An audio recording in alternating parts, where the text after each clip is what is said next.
सिद्धि की शादी के बाद वो ससुराल चली जाती है। पीछे रह जाती है भाभी रानी। सिद्धि के ससुराल जाते ही भाभी कहती है, अरे वाह जी वाह, सारे कपड़े मेरे। हाय रे पैंट, अरे वाह वाह, मजा आ जाएगा। अरे ये सिद्धि की अलमारी के सामने खड़े होकर क्या बड़बड़ा रही है? जाकर देख मेहमानों को विदाई की मिठाई मिली कि नहीं। अब हाँ माँ जी, क्यों नहीं, लेकिन पहले कपड़े तो बदल लूं। अब रानी आ जाती है सिद्धि के उन कपड़ों में जो वो ससुराल जाने से पहले घर छोड़ जाती है। अरे रानी, कुछ दिन रुक जाती। अरे ये तो सिद्धि बिटिया को मैंने ही दिया था, बड़ा ही फबता था उस पर, तुझ पर तो कुछ खास नहीं लग रहा। अब वो ना मेरे सारे कपड़े गीले थे तो सोचा पहन लूं। वैसे भी सिद्धि को कौन सा दिन पुराने आउटडेटेड कपड़ों को पहनना है। वैसे भी ये सूट तो मैंने तभी पहना था, वैसे खास है भी नहीं ये। हाँ ठीक है, लेकिन ना मेरी सिद्धि पर तो जमता था।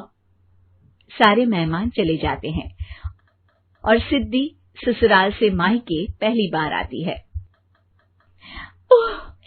अपना घर, अपना कमरा, अपनी अलमारी।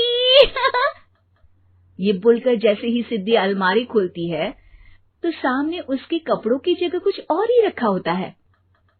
माँ, जरा कमरे में तो आना। सास और रानी वहां पहुंच जाते हैं। रानी ने पहनी होती है सिद्धि की जींस और टी शर्ट। अरे भाभी, ये क्या? ये तो मेरी बड़ी ही महंगी टी शर्ट है, इसे आपने घर में क्यों पहनी है? अरे बहुत मिलती है दीदी ये चौक की मार्केट में, 150 में।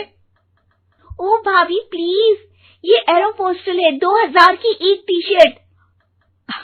ओहो, 2000 में तो दीदी 4 साड़ी आ जाए। अब क्या बोलूं? भाभी, ये मेरी अलमारी में छोटू के कपड़े, तो मेरे कपड़े कहाँ हैं? मेरी अलमारी में? अब दीदी आपको कौन से पुराने कपड़े पहनने थे? माना भाभी, लेकिन मैं जब घर आती तो यही सब पहनती ना। अरे तुम तो बड़ी कंजूस हो दीदी। खैर, वक्त आता है जब सिद्धि ससुराल के लिए रवाना हो रही होती है।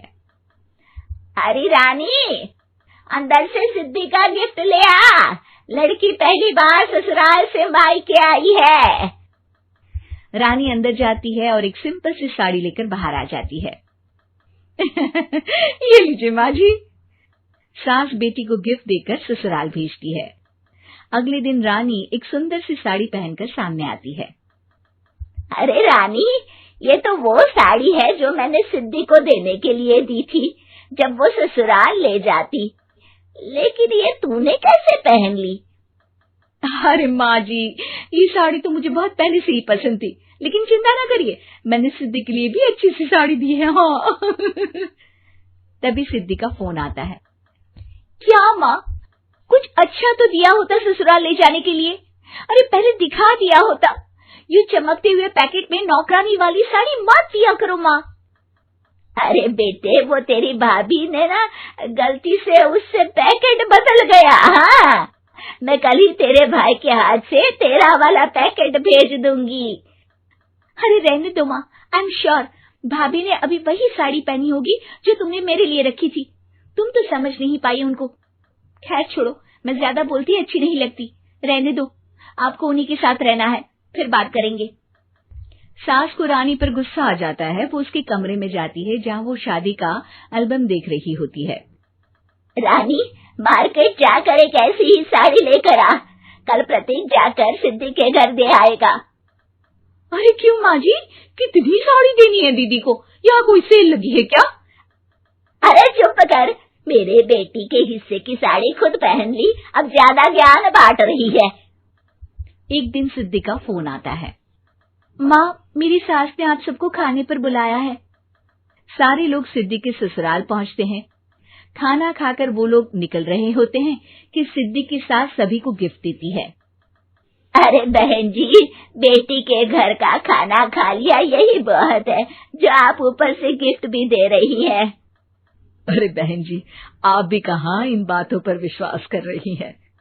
सास सभी को गिफ्ट देती है, लेकिन रानी को जो साड़ी देती है वो अजीब सी हरे रंग की लाल रंग की बड़ी छाप वाली होती है। अरे छी, ये कौन पहनेगा? सासू माँ को तो जरी वाली इतनी सुंदर, और मेरे लिए ये नौकरानी वाली। अरे भाभी, दरअसल मैं जब भी घर आती थी आप वापसी में ऐसी ही साड़ी देती थी ना, तो माँ ने सोचा कि आपको आपकी पसंद की ही साड़ी क्यों ना दी जाए। बेचारी रानी, बोलती भी तो क्या। सिद्धि और सास रानी का चेहरा देखकर हंसने लगती है, तो रानी समझ जाती है कि अपने ही बिछाए जाल में वो फंस चुकी है।